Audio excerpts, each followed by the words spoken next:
Okay, Karl, thanks for talking to us. No problem. Good afternoon's work.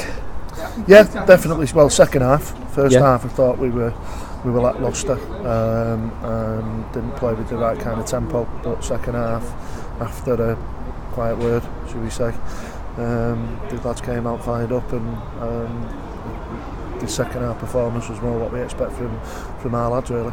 Yeah, we would concur with that. We were saying at half time that they probably just about shaded it FC in the first half, but they really needed to stamp their authority on it, and they did in the second half. No, that's it. I think it's very difficult to put your finger on it, but nobody seemed to take responsibility. Yeah. Nobody seemed to want to take the game by the scruff of the neck, and that was the reason why we were lacklustre in the first half. And second half, after the quiet word,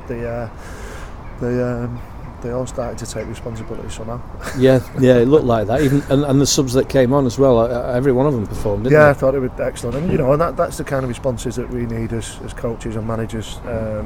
Is the right kind of attitude, and Callum Bird, Aston Mulholland, and Rodri all showed that in abundance. After I think it was the 5th or the 6th goal has gone in, I look over and Rodri's beckoning all the lads to go and celebrate the goal.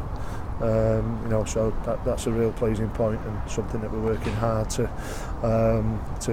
make sure that the lads understand that galvanising factor.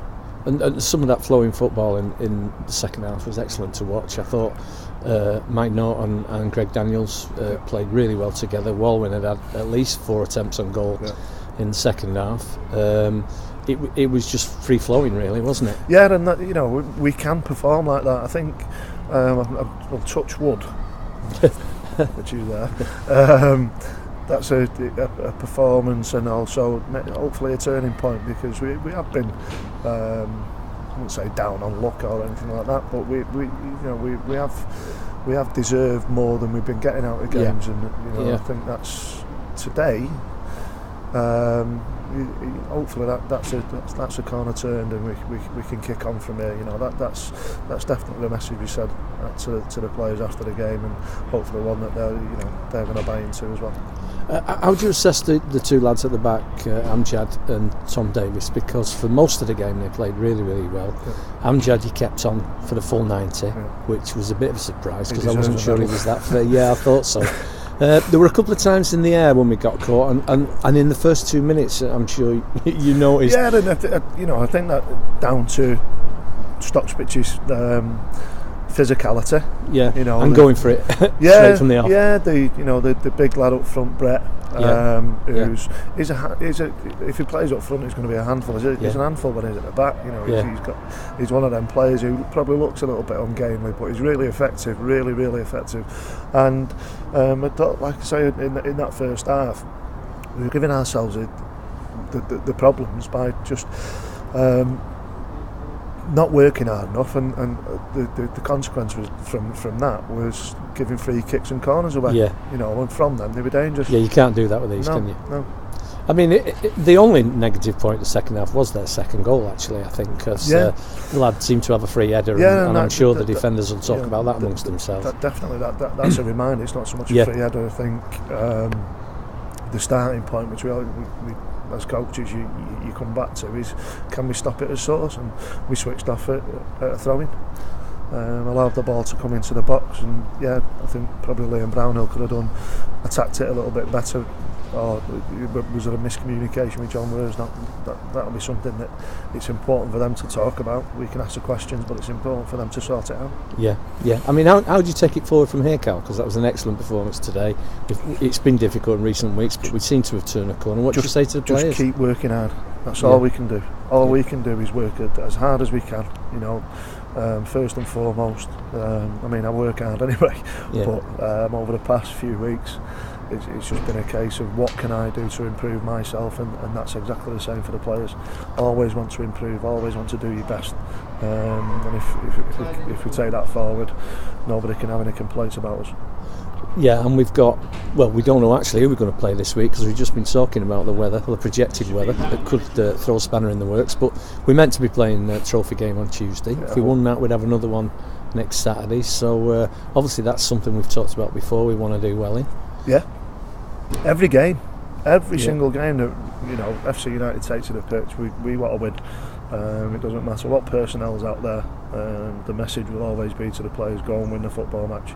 If you get beat trying to win, there's no disgrace in that.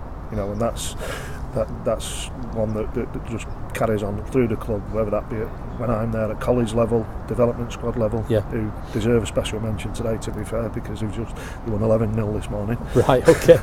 And today again, I look on the bench and Frank Van Gils, who's played this morning. He's on the bench this afternoon. He's on the bench this afternoon, just in case, and to give him another little taster, because he's got a bit of talent about him. So, that's a big thing about what we're doing, having a belief and a philosophy right through the club. And finally, on off-field matters, obviously we have the great news this week about the ground. How's the players and the coaches and yourself? How are you taking that news this week? I'm absolutely buzzing. Everybody who's worked at, to be honest, everybody who's attended a game,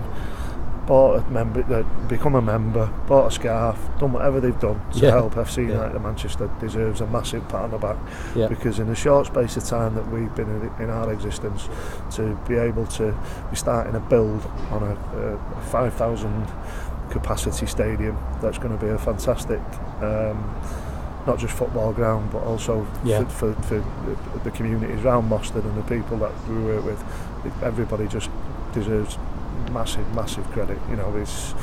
It's mind-blowing, really, if you really think about what we've achieved in such a short space of time. Right.